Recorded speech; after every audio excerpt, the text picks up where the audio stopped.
آج 5 اگست ہے اور مڈل ایسٹ کی 5 بڑی خبروں کے ساتھ حاضر ہوں میں عباس مہدی۔ پہلی خبر یونائٹڈ عرب امارات کے دبئی سے ہے، جہاں جبل علی انڈسٹریل ایریا میں کئی دھماکوں کے بعد بڑی آگ لگ گئی ہے۔ دوسری خبر امریکہ کے میزائل ڈیفنس سسٹم کو لے کر آئی نئی رپورٹ کی ہے، جس میں دعویٰ کیا گیا ہے کہ ایران کے ساتھ جنگ کے دوران امریکہ اپنے زیادہ تر تھارڈ انٹرسپٹرز استعمال کر چکا ہے۔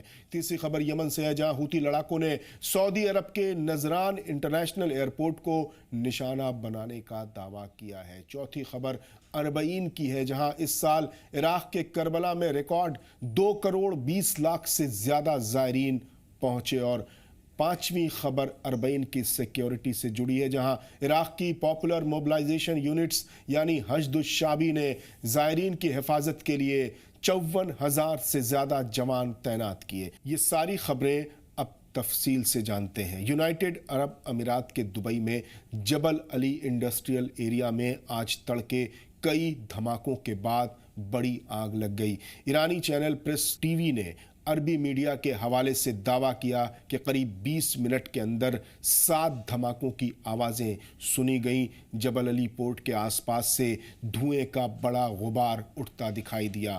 ابھی تک کسی نے ان دھماکوں کی ذمہ داری نہیں لی ہے اور یو اے ای سرکار نے بھی دھماکوں کی وجہ نہیں بتائی ہے۔ پریس ٹی وی نے یہ بھی دعویٰ کیا ہے کہ آگ کا ویڈیو بنانے والے 2 لوگوں کو دبئی میں حراست میں لیا گیا ہے، لیکن اس کی بھی آفیشیل تصدیق نہیں ہوئی ہے۔ جبل علی یو اے ای کا سب سے بڑا لاجسٹکس اور انڈسٹریل سینٹر ہے، جہاں دنیا بھر کی ہزاروں کمپنیاں کام کرتی ہیں۔ اب بڑھتے ہیں اگلی خبر کی طرف۔ ایران کے ساتھ جنگ کے بیچ امریکہ کے ہتھیاروں کو لے کر ایک نئی رپورٹ سامنے آئی ہے۔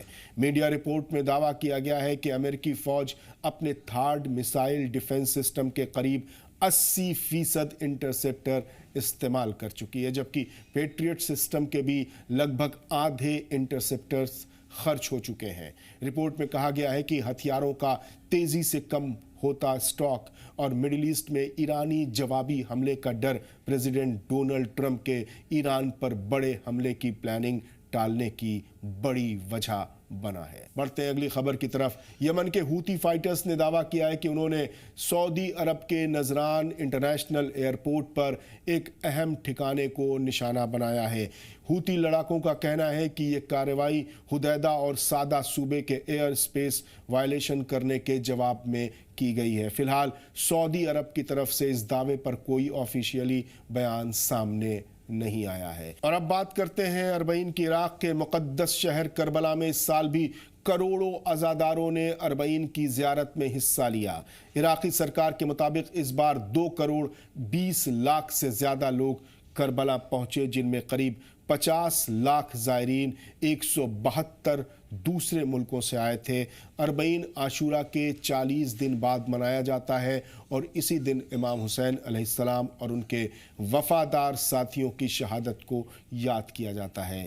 ہر سال کی طرح اس سال بھی لاکھوں لوگوں نے نجف سے کربلا تک پیدل سفر کیا۔ ایران کے وزیر خارجہ عباس عراقچی بھی اس موقع پر نجف اور کربلا پہنچے۔ خاص بات یہ رہی کہ جنگ اور تناؤ کے ماحول کے باوجود اس سال ایران سے آنے والے زائرین کی تعداد ہر سال سے زیادہ رہی۔ اور اب بڑھتے ہیں پانچویں خبر کی طرف۔ پانچویں خبر بھی اربعین سے جڑی ہے۔ اربعین کے دوران لاکھوں زائرین کی حفاظت کے لیے عراق کی پاپولر موبلائزیشن یونٹس یعنی حشد الشعبی نے بڑے پیمانے پر سیکیورٹی انتظامات کیے ہیں۔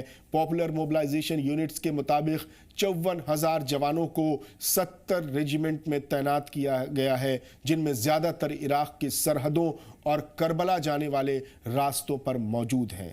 پاپولر موبلائزیشن یونٹس کے آپریشنز ڈپٹی چیف یاسر حسین العیسوی نے بتایا کہ بہتر تال میل کے لیے 3 نئے کمانڈ سینٹر بھی بنائے گئے ہیں۔ ان کا کہنا ہے کہ پاپولر موبلائزیشن یونٹس، عراقی سیکیورٹی فورسز اور اربعین کمیٹی مل کر کام کر رہی ہے تاکہ کروڑوں زائرین کی زیارت پوری طرح محفوظ اور بہترین انتظام کے ساتھ ہو سکے۔